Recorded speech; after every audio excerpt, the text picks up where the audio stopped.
In the glittering world of the bold and the beautiful, where power plays and whispered secrets have always drawn the lines between loyalty and betrayal, Bill Spencer finds himself caught in the most perilous game of his life. What began as an attempt to quietly erase a complication a child he didn't want associated with his legacy spirals into something darker, far more dangerous, and entirely out of his control. The storm is no longer about business. It's about blood, fear, and the crumbling of trust inside the very walls Bill once believed were unshakable. It all starts with a private offer, a contract, and a bribe. Bill had approached Luna Nozawa with a meticulously constructed diamond deal, luxury, power, and security, all tied up in a glossy agreement that would erase the child she carried. She refused. In front of him, in front of Will, she tore the deal in half. It should have ended there. But the ripple effect had only just begun. Sheila Carter, the wild card in any game, saw the weakness in Bill's armor. She watched him stumble in the aftermath of Luna's rejection, saw the cracks forming in his family, and she smelled blood. Not just metaphorical blood, real, irreversible violence. Sheila approached him quietly, with her usual mix of charm and threat, her eyes calm but cold. She told him she could help. She could make the problem go away permanently. No paperwork, no press, no complications. Her meaning wasn't subtle. She offered to eliminate the child.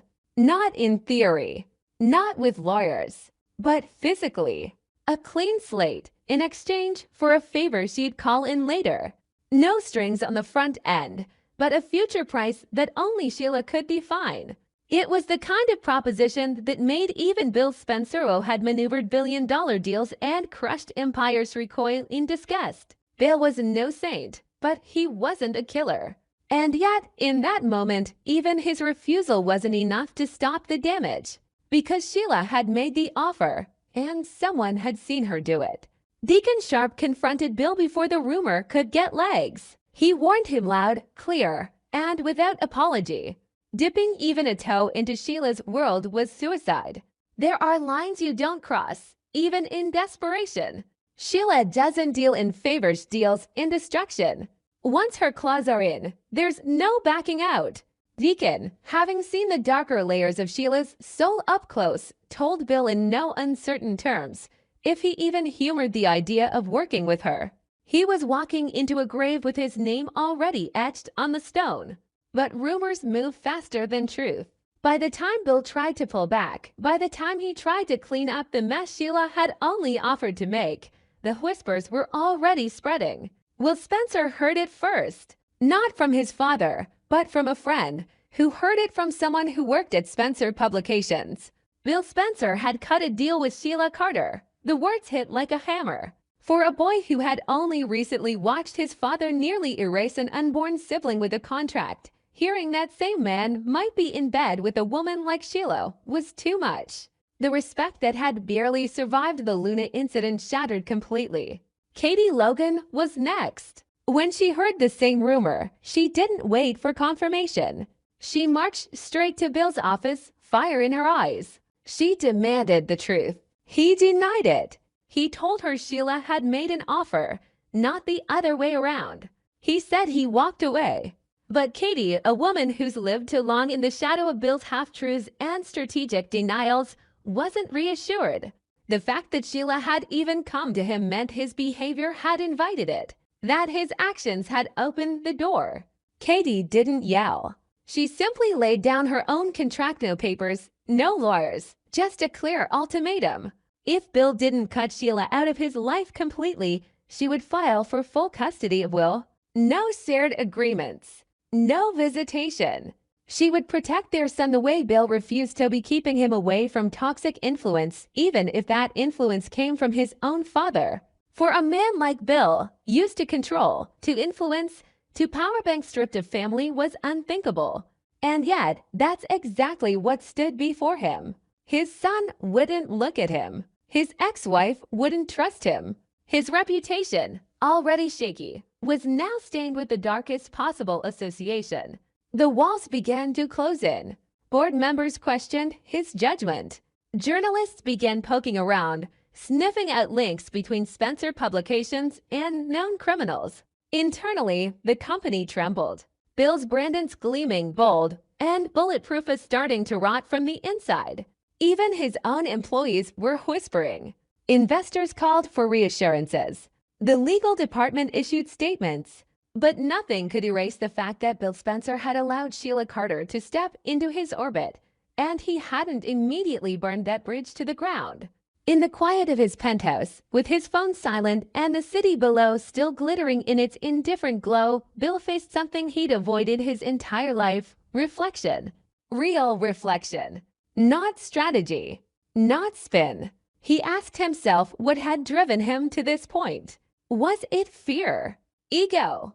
The stubborn belief that he could solve every problem with money and leverage? He saw himself clearly for the first time in a long time, not as the titan, not as the mogul, but as a man who had nearly sacrificed a child's future, partnered with a psychopath, and alienated his own son, all to protect a legacy built on control. He thought of Lena standing there, defiant, of Wilsland and ashamed, of Casey cold, heartbroken, and done. He thought of Sheila's eye serpentine and patient, and of Deacon's warning: if you go down this road, you won't come back. And for once, Bill believed it. The following morning, Bill did something few expected. He made a public statement, not a press release through the corporate PR team.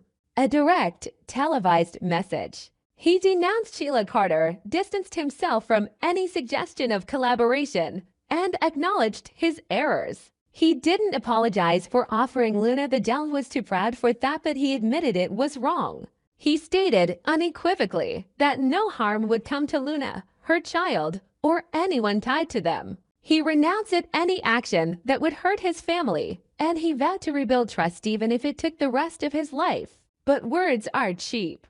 Katie watched, unmoved. Will didn't return his texts. Luna, protected now by Poppy and Hope, didn't respond. And Sheila watched with that same smile. She wasn't angry. She didn't need to be. Because even if Bill had rejected her offer, even if he had tried to cleanse himself with a speech, the damage was already done. His reputation, his family, his legacy were no longer his to control. They were cracked, leaking, and exposed. And Sheila? She would wait. She always did. Because she knew men like Bill never stop needing control. And control always leads back to her. As the week closes, Bill Spencer stands alone and defeated, but no longer unbreakable. He's faced the monster. Not just Sheila. Himself. But in the world of the bold and the beautiful, monsters don't stay locked away. And redemption isn't given. It's earned, inch by brutal inch. And Bill's fight for redemption is just beginning. This week on The Bold and the Beautiful, emotional turmoil and explosive revelations are tearing through the Forrester and Spencer circles. As one relationship spirals toward collapse and another claws its way back to life. In the center of it all is Hope Logan, caught between the men she's promised a future to the men she's never truly let go of. For Carter Walton, time is up. For Liam Spencer, the door is cracked open. And for Hope, the weight of her indecision is threatening to crush everything she's tried to rebuild. It begins with silence. Carter Walton has been patient. He has stood by Hope as she pulled away from wedding planning, postponed dress fittings, and made excuse after excuse. He accepted that she needed space when Liam Spencer was hospitalized, when death seemed imminent, and when old feelings flared up under the cruel weight of mortality. Carter convinced himself it was temporary, that Hope was just processing trauma, that she'd come back to him fully and without reservation. But Liam didn't die. And Steffi Forrester, Liam's ex-wife and longtime emotional anchor, no longer hovering near his hospital bed. With Liam on the mend and back on his feet, there are no more excuses. And yet, Hope still hesitates. Carter finally faces what he's been avoiding. Hope isn't all in. He brings it up, gently at first. He tells her it's time to talk about their future again, about setting a real date, about moving forward. But Hope doesn't meet his eyes. Her smile is tight, Her answer's vague, and Carter sees its same flicker in her gaze every time Liam's name comes up. It's not just nostalgia, it's love. Lingering, pulsing, inconvenient love that refuses to die. Still, Carter tries one last time. He reminds Hope of everything they've shared, everything he's offered here: a steady hand, unwavering support, a relationship built on honesty and stability. But she doesn't leap into his arms. She doesn't recommit. And as the silence grows louder, Carter realizes the truth: he's losing her. Or maybe he never truly had her to begin with. Meanwhile, Liam Spencer, reborn through survival, is seeing life with new clarity. His brush with death shattered more than his body. It broke open the parts of his heart he had tried to seal off. He knows now, without question, who he loves. And it's hope. It's always been hope. There were mistakes. There were gaps. There was Steffi. But none of that changes the way he feels now. He's not confused. He's not ashamed. He's certain. Liam doesn't waste time. He finds hope and lays it all out. He tells her he loves her. He tells her he wants another chance. He tells her that marrying Carter would be settling, and they both know it. He doesn't manipulate. He doesn't guilt. He simply opens his heart and lets her see everything. And for Hope, it's too much. The feelings flood in, the history, the child they share, the dreams they once hated, and suddenly, the future she was building with Carter feels hollow. Carter hears whispers. He sees the looks. He knows what's coming even before Hope finds the courage to tell him. And he's done waiting. In a confrontation that rattles the walls at Forrester Creations, Carter demands the truth. He tells Hope he's tired of being second, tired of waiting, tired of pretending. He gives her an ultimatum. Either she marries him now, without hesitation, or it's over. No more limbo. No more waffling. Choose. Hope falters. Her mouth opens, but the words don't come. And that's all Carter needs. Her silence says more than any speech. He turns and walks away, his heart heavy, his pride shattered. But he knows he deserves better than this. And he's not going to beg. But the fallout is immediate. Hope is left devastated not because Carter is gone, but because the Foucault is finally broken. She can't hide behind planning anymore. She can't pretend she's ready to move on when every part of her heart is still tangled with Liam. Her team at Forrester notices the shift. Executives raise eyebrows. Designers whisper about the failed engagement.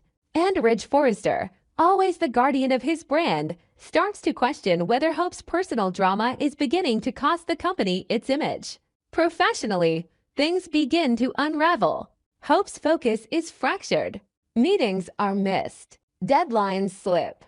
The collection stalls. And now, with her engagement to Carter publicly imploded, she's exposed, vulnerable, under scrutiny. Worse, the idea of reuniting with Liam sends a message many see as a step backward.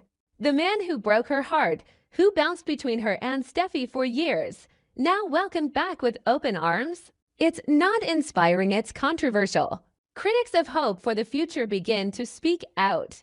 Online buzz turns sour. The press has a field day.